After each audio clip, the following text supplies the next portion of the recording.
एक वक्त था जब गोपाल कृष्ण गोखले जी ने कहा था कि जो बंगाल आज सोचता है वो भारत कल सोचेगा। आज़ादी के समय जहां पूरे भारत की 20% फैक्ट्रीज केवल बंगाल में थी, वही आज कोई भी बड़ी कंपनी बंगाल में अपनी फैक्ट्री नहीं लगाना चाहती है। कभी भारत का सबसे अमीर रहा बंगाल आज जीडीपी टू डेप्थ रेशियो में तीसरे स्थान पर आ गया है। तो आखिर आजादी से अभी तक ऐसा क्या हुआ बंगाल में? क्या थे बंगाल के राइज और फॉल के कारण? चलिए जानते हैं हमारी आज के इस वीडियो में। पश्चिम बंगाल भारत का एक महत्वपूर्ण राज्य है। जो सांस्कृतिक विरासत बंगाल के पास है वो किसी और राज्यों के पास नहीं। फिर चाहे वो बात बिना पिलर्स वाले हावड़ा ब्रिज की हो या सबसे बड़ी पब्लिक लाइब्रेरी की, बंगाल अपने आप में हमेशा सबसे अलग रहा है। लेकिन ये शानदार राज्य आज़ादी के बाद से ही लगातार डाउनफॉल की ओर आगे बढ़ रहा है। बंगाल के गोल्डन पीरियड और अभी के करंट सिचुएशन को समझने के लिए सबसे पहले हमें बंगाल के इतिहास को समझना होगा। बंगाल इतिहास में शुरू से ही काफी महत्वपूर्ण रहा है। शुरुआत में बंगाल मौर्य साम्राज्य का हिस्सा था, लेकिन जब मौर्य वंश खत्म हुआ तो बंगाल पर गुप्त वंश ने अधिकार कर लिया, जिसके बाद इस पर गोपाल और उसके आगे के पाल वंश ने शासन किया। 13वीं शताब्दी में मोहम्मद बुख्तियार खिलजी ने बंगाल के कुछ हिस्सों को जीतकर बंगाल में मुस्लिम साम्राज्य की नींव रखी। इसके बाद से तो बंगाल पर मुस्लिम शासकों का ही बोलबाला था। इस्लामिक ममलूक सल्तनत, खिलजी वंश, तुर्क तुगलक वंश, सैयद वंश और लोधी वंश ने 320 वर्षों से अधिक समय तक बंगाल पर शासन किया। इसके बाद बंगाल पर मुगलों का अधिकार हो गया। मुगलों ने बंगाल में इंडस्ट्री को विकसित किया। मुगलों ने बंगाल के कपड़ा उद्योग, जूट उद्योग और जहाज निर्माण को विश्व स्तरीय कर दिया था। बंगाल इस समय दुनिया के सबसे अमीर प्रांतों में से एक था। बंगाल की जीडीपी पूरी दुनिया की जीडीपी का करीब 12% थी। 18वीं शताब्दी में बंगाल दुनिया का सबसे बड़े एक्सपोर्टर्स में से एक था। सिल्क, कॉटन, नमक, दाल, चावल जैसे कृषि उत्पाद बंगाल से एक्सपोर्ट होते थे। बंगाल में चाय और जूट को बड़े पैमाने पर उगाया जाता था। जूट की तो इतनी ज्यादा खेती की जाती थी कि उन दिनों बंगाल जूट का सबसे बड़ा एक्सपोर्टर था।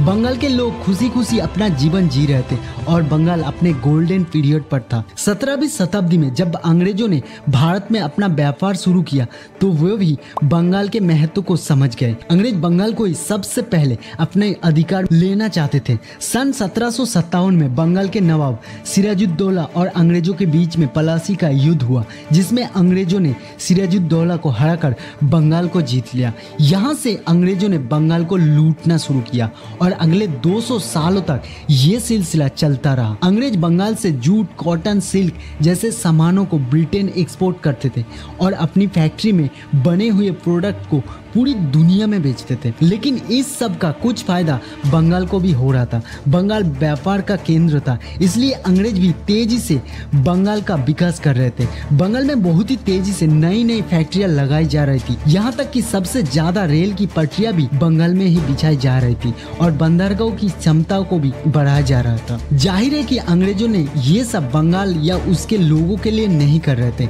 इस विकास के पीछे उनका उद्देश्य तो बंगाल को और अधिक तेजी के साथ लूटना था। आप इसका अंदाजा इसी बात से लगा सकते हैं कि 19वीं और 20वीं शताब्दी में कलकत्ता से इतना सामान ब्रिटेन भेजा गया कि उस समय दुनिया का सबसे व्यस्त बंदरगाह था। इसी सब का नतीजा था कि जब अंग्रेज भारत से गए तो बंगाल का विकास बाकी भारत से कहीं ज्यादा था। यहाँ पर कई सारी फैक्ट्रियां, बीज, रेल सब कुछ उपलब्ध था। यहाँ तक बंगाल की स्थिति मुगलकालीन जितनी बेहतर तो नहीं पर काफी हद तक अच्छी ही थी। लेकिन आने वाले समय इस राज्य के लिए काफी ज्यादा भयानक होने वाला था। साल 1948 में जहां केवल पश्चिम बंगाल में ही 1 लाख से ज्यादा लोग इंजीनियरिंग सेक्टर में काम करते थे, वहीं महाराष्ट्र में केवल 54,000 लोग ही इंजीनियरिंग सेक्टर में काम पर थे। लेकिन साल 1990 आते आते बंगाल का ये पूरा इंजीनियरिंग सेक्टर ही तबाह हो जाता है और केवल 1/3 लोग ही अपनी नौकरी बचा पाते हैं। जब देश आजाद हुआ था तब भारत में कुल जितने कारखाने थे उनका लगभग 20% केवल बंगाल में ही थे। लेकिन साल 1991 तक ये संख्या मात्र 6% रह जाती है। अब आप सोच रहे होंगे कि आखिर इन 44 सालों में ऐसा क्या हुआ कि बंगाल सीधा अर्श से फर्श तक आ गया। चलिए अब बंगाल के गिरते हुए इंडस्ट्री के पीछे के कारण को समझते हैं। वैसे तो इसके पीछे कई कारण थे, लेकिन उनमें से 3 बड़े कारण हम वीडियो के आगे में डिस्कस करेंगे। कोई भी देश जब युद्ध लड़ता है तो उसकी बाकी इकोनॉमी वही रुक जाती है और बहुत तेजी से पैसे खर्च होने लगते। साल 1962 में हुए भारत चीन युद्ध से देश उभर भी नहीं पाया था कि साल 1965 में फिर से भारत और पाकिस्तान के बीच युद्ध हो गया। अभी इस युद्ध से हुए इकोनॉमिक लॉसेस पूरे भी नहीं किए जा सके थे कि एक बार फिर भारत को जंग के मैदान में जाना पड़ा और साल 1971 में भारत पाकिस्तान का एक और युद्ध हुआ। इन सब लगातार होने वाले वार से बंगाल की इकोनॉमी बूस्ट हो ही नहीं पाई और इंडस्ट्री के विकास के लिए आने वाला पैसा युद्ध खर्चे में चला गया। सूखा पड़ जाने से पैदा हुई भूखमरी जैसी समस्या से लड़ना देश के लिए ज्यादा जरूरी था, जिससे सरकार इंडस्ट्री के विकास में निवेश नहीं कर पाई और इस तरह पैसा व काम की कमी की वजह से ज्यादातर फैक्ट्रियां बंद हो गई।